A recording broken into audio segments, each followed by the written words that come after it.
जनवरी 2025 में इंडिया के department for promotion of industry and international trade यानी DPIIT ने 1.59 लाख स्टार्टअप्स का अनुमान दिया था, जो इंडिया को दुनिया का थर्ड लार्जेस्ट सेटअप इकोसिस्टम बनाता है। पिछले कुछ सालों में इंडिया का स्टार्टअप इकोसिस्टम में एक नया ट्रेंड देखने को मिला है, IPO का फ्लड। हर दूसरा बड़ा स्टार्टअप्स अपने शेयर्स पब्लिक में बेचने की तैयारी कर रहा है। पहले जहां सिर्फ एस्टैब्लिश्ड कंपनी स्टॉक मार्केट का हिस्सा बनती थी, अब नए नए यूनिकॉर्न्स भी लॉस मेकिंग स्टार्टअप्स जैसे स्विगी, इक्सिगो और ओला इलेक्ट्रिक भी अपने IPO लॉन्च कर रही है। पर ये ट्रेंड सिर्फ ग्रोथ का सिग्नल नहीं है, ये एक बबल है जो कभी भी फूट सकता है। पिछले कुछ सालों में जोमेटो, पेटीएम, नायका, डिलीवरी और मामा जैसे स्टार्टअप्स ने स्टॉक मार्केट में एंट्री ली, पर इनमें से बहुत सारे स्टॉक्स लिस्टिंग के बाद ही क्रैश हो गए। इस वीडियो में हम देखेंगे फिजिक्स वाला का IPO लॉन्च, स्टार्टअप्स IPO के पीछे इतना क्रेज क्यों है, कौन से बड़े IPO स्कैम्स हुए हैं जो इन्वेस्टर्स के लिए वार्निंग हो सकते हैं, क्या ये सिर्फ एक बबल है और या एक नए एरा की शुरुआत। चैप्टर 1, फिजिक्स वाला IPO लॉन्च। इंडिया के सबसे रीसेंट और रैपिडली ग्रोइंग एडटेक यूनिकॉर्न्स में से फिजिक्स वाला ने अपनी इनिशियल पब्लिक ऑफरिंग लॉन्च करने के लिए कॉन्फिडेंशियल ड्राफ्ट पेपर फाइल किए हैं। ये IPO 4600 करोड़ का होगा और अगर लिस्टिंग सक्सेसफुल होती है, इंडिया का पहला लिस्टेड एडटेक स्टार्टअप बन सकता है। फिजिक्स वाला के फाउंडर्स अलक पांडे और प्रतीक माहेश्वरी ने 2020 में कंपनी को एग्रेसिवली स्केल करना शुरू किया था। ये startup YouTube based free education model से स्टार्ट हुआ था, लेकिन धीरे धीरे ये इंडिया का सबसे बड़ा एडटेक प्लेटफॉर्म बन गया। अभी के डेटा के मुताबिक 55 लाख से ज्यादा स्टूडेंट्स ने फिजिक्स वाला के पेड कोर्सेज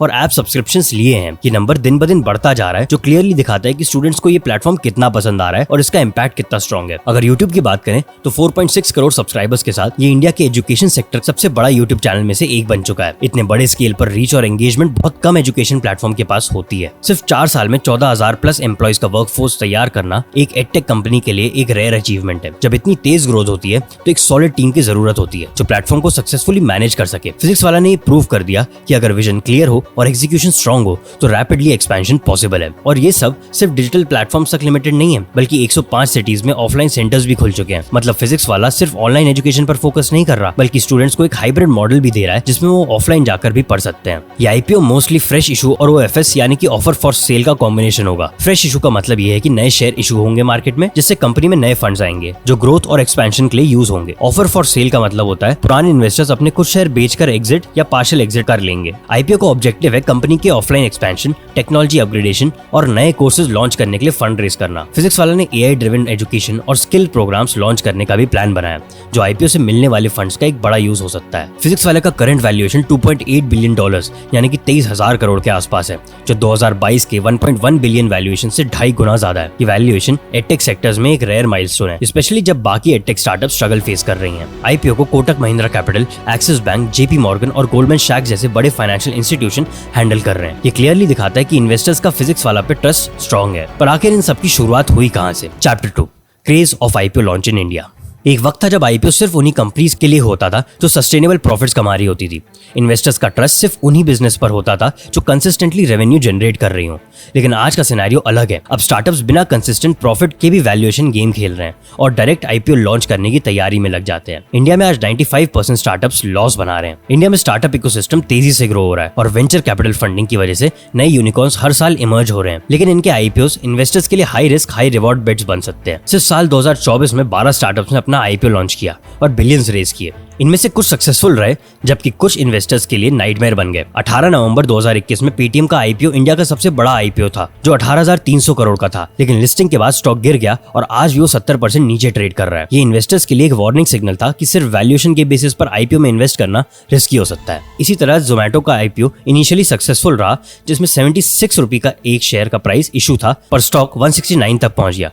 लेकिन वैल्यूएशन कंसर्न्स की वजह से अभी भी स्टॉक वोलेटिलिटी फेस कर रहा है। 2023 में मामा अर्थ का IPO आया, जिसमें इन्वेस्टर्स ने ओवर वैल्यूएशन के कंसर्न्स रेज किए। लिस्टिंग के दिन स्टॉक फ्लैट ट्रेड कर रहा था, जो इन्वेस्टर्स की कॉन्फिडेंस में कमी दिखाता है। ये केसेस दिखाते हैं कि सिर्फ फंडिंग और हाइप पे डिपेंडेंट स्टार्टअप्स अगर IPO लॉन्च करते हैं तो इन्वेस्टर्स का पैसा डेंजर में आ सकता है। एक बड़ा सवाल ये उठता है कि अगर कंपनीज प्रॉफिट नहीं कमा रही है तो फिर IPO लॉन्च क्यों कर रही है? इसका एक सिंपल जवाब है इन्वेस्टर्स और फाउंडर्स की एग्जिट स्ट्रैटेजी। जब एक स्टार्टअप वेंचर कैपिटलिस्ट या प्राइवेट इन्वेस्टर से फंडिंग लेता है तो उनको एक एग्जिट स्ट्रैटेजी चाहिए होती है। IPO एक अट्रैक्टिव एग्जिट रूट होता है जिसमें फाउंडर्स और अर्ली स्टेज इन्वेस्टर्स अपने शेयर्स बेचकर कैश आउट कर सकते हैं। जितना बड़ा वैल्यूएशन होता है उतना ज्यादा अर्ली इन्वेस्टर्स को रिटर्न मिलता है। लेकिन अगर आईपीओ के बाद कंपनी प्रॉफिटेबल नहीं होती तो नए इन्वेस्टर्स के लिए ये एक रिस्की इन्वेस्टमेंट बन सकता है। इंडियन एडटेक सेक्टर में एक टफ फेज से गुजर रहा है। पैंडेमिक के टाइम पे एडटेक स्टार्टअप्स का बूम देखने को मिला था, जब बच्चे पढ़ाई के लिए ऑनलाइन रिलाय कर लेते। लेकिन 2022 के बाद फंडिंग स्लो डाउन और प्रॉफिटेबिलिटी प्रेशर बढ़ने लगा। बायजूस ने 2250 करोड़ का लॉस रिपोर्ट किया, जबकि अनअकैडमी में 1678 करोड़ का लॉस फेस कर रहा है। वेदांतो और व्हाइट हैट जूनियर जैसे स्टार्टअप्स भी डाउन साइजिंग और रिस्ट्रक्चरिंग से गुजर रहे हैं। ये सब दिखाता है कि एडटेक इंडस्ट्री में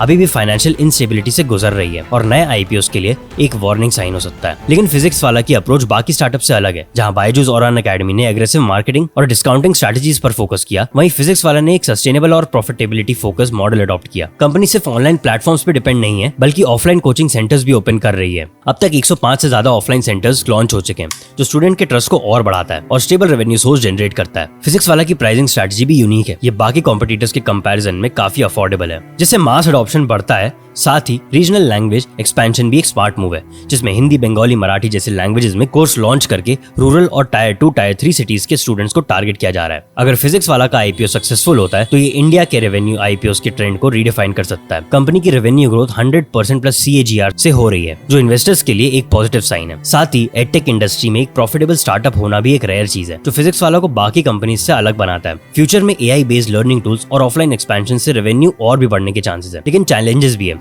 एडटेक इंडस्ट्री में रेगुलेटरी हर्डल्स हमेशा बने रहेंगे, जिसमें गवर्नमेंट पॉलिसीज कभी भी बदल सकती है। कॉम्पिटिटिव प्रेशर भी एक मेजर रिस्क है, क्योंकि बाकी स्टार्टअप्स अपनी स्ट्रेटजी चेंज करके फिजिक्स वाला का मार्केट शेयर इंपैक्ट कर सकते हैं। साथ ही अगर ओवरऑल फंडिंग क्रंच आता है तो इंडस्ट्री वाइड स्लोडाउन का असर फिजिक्स वाला पे भी हो सकता है। आखिर में सवाल ये आता है कि इन्वेस्टर्स को फिजिक्स वाला के आईपीओ में इन्वेस्ट करना चाहिए या नहीं। अगर आप एक रिस्क टेकिंग इन्वेस्टर्स हैं और आपको लगता है कि फिजिक्स वाला का बिजनेस मॉडल सस्टेनेबल है, तो एक प्रॉमिसिंग अपॉर्चुनिटी हो सकती है। लेकिन शॉर्ट टर्म ट्रेडर्स के लिए वोलेटिलिटी काफी हाई हो सकती है। Chapter 3 IPO scams in India. इस आईपीओ के लॉन्च के रेस में हमें ये ध्यान रखना चाहिए कि हर आईपीओ प्रॉफिटेबल नहीं होता। कई बार स्टार्टअप्स या एस्टैब्लिश्ड कंपनीज अपनी वैल्यूएशन आर्टिफिशियली इन्फ्लेट करके आईपीओ लॉन्च करती है, जिसमें रिटेल इन्वेस्टर्स का पैसा अटक जाता है। इंडिया और दुनिया भर में ऐसे कई स्कैम्स और फेलियर्स हो चुके हैं, जिसमें इन्वेस्टर्स को कई भारी लॉसेस झेलने पड़े हैं। आईपीओ का सबसे बड़ा नुकसान ये होता है कि ये स्टॉक मार्केट में ट्रस्ट को वीकेंड कर देते हैं और नए इन्वेस्टर्स को कॉन्फिडेंस में हर्ट कर देते हैं। ऐसी कुछ बड़े आईपीओ स्कैम्स और फेलियर्स हैं जो इंडिया की फाइनेंशियल हिस्ट्री के लिए इंपॉर्टेंट है। रिलायंस पावर का आईपीओ इंडिया के स्टॉक मार्केट में हिस्ट्री का सबसे बड़ा मोमेंट था। ये 11,560 करोड़ का रिकॉर्ड ब्रेकिंग आईपीओ था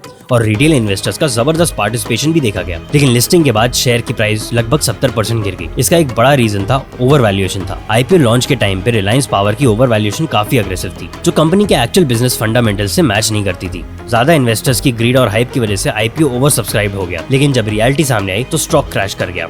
ये एक एग्जांपल था कि कैसे आर्टिफिशियली डिमांड क्रिएट करके आईपीओ का प्राइस और कैसे पंप किया जाता है और इन्वेस्टर्स को बाद में लॉसेस उठाने पड़ते हैं। नंबर 2 येस बैंक का एफपीओ फेलियर 2020। येस बैंक एक टाइम पर इंडिया का लीडिंग प्राइवेट बैंक्स में से एक था, लेकिन फाइनेंशियल मिसमैनेजमेंट और बड़े लोन्स की वजह से 2019-20 के बीच में ऑलमोस्ट कोलैप्स होने की कगार पे था। मार्च 2020 में आरबीआई को येस बैंक का कंट्रोल लेना पड़ा और इसको बचाने और बैंक को रोप इन किया गया। उसके बाद जुलाई 2020 में येस बैंक ने 15,000 करोड़ का फॉलो ऑन पब्लिक ऑफर यानी कि एफपीओ लॉन्च किया। एफपीओ का एम था नए फंड्स रेज करके बैंक को स्टेबलाइज करना, लेकिन इन्वेस्टर्स का कॉन्फिडेंस ऑलरेडी वीक था। वैल्यूएशन और गवर्नेंस इशू की वजह से स्टॉक गिरता ही चला गया। आज भी येस बैंक के शेयर्स अपने पीक से 85% नीचे ट्रेड कर रहे हैं। ये केस दिखाता है कि सिर्फ बड़ा एफपीओ या आईपीओ लाने से प्रॉब्लम सॉल्व नहीं होती, बल्कि कंपनी का फाइनेंशियल हेल्थ भी स्ट्रांग होना चाहिए। नंबर 3 पेटीएम का आईपीओ डिजास्टर 2021। पेटीएम का आईपीओ एक ब्लॉकबस्टर इवेंट था जिसमें कंपनी ने 18,300 करोड़ रेज किए। ये इंडिया की हिस्ट्री का सबसे बड़ा आईपीओ था जिसमें रिटेल इन्वेस्टर्स का काफी इंटरेस्ट था। इशू प्राइस 2,150 रुपए पर शेयर रखा गया,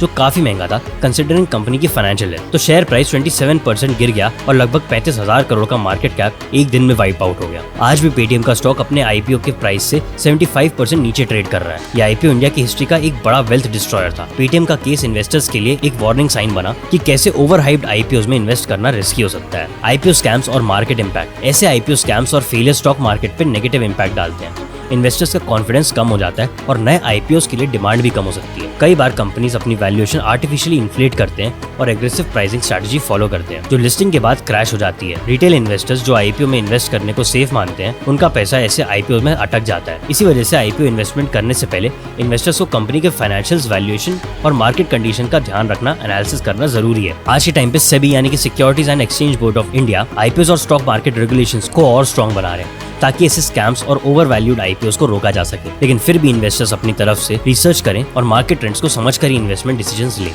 आजकल के स्टार्टअप्स का आईपीओ कल्चर एक डबल एज स्वॉर्ड है। एक तरफ टेक और इनोवेशन ड्रिवन इकोनॉमी डेवलप हो रही है, पर दूसरी तरफ हाई रिस्क इन्वेस्टिंग भी बढ़ रही है। अगर आप इन्वेस्टर हैं तो सिर्फ हाइप और ब्रांड नेम देखकर आईपीओ में पैसा नहीं लगाइए। फाइनेंशियल रिपोर्ट्स और प्रॉफिटेबिलिटी और ग्रोथ ट्रैजेक्टरी को भी समझना बहुत जरूरी है। ये बबल कब तक चलेगा ये तो वक्त ही बताएगा, पर एक स्मार्ट इन्वेस्टर बनने के लिए हमेशा डिटेल रिसर्च करें और स्टॉक मार्केट के ट्रैप से बचें। आपका क्या ओपिनियन है इस आईपीओ ट्रेंड के बारे में? क्या ये इंडिया के स्टॉक मार्केट के लिए अच्छा है या एक रिस्की बबल?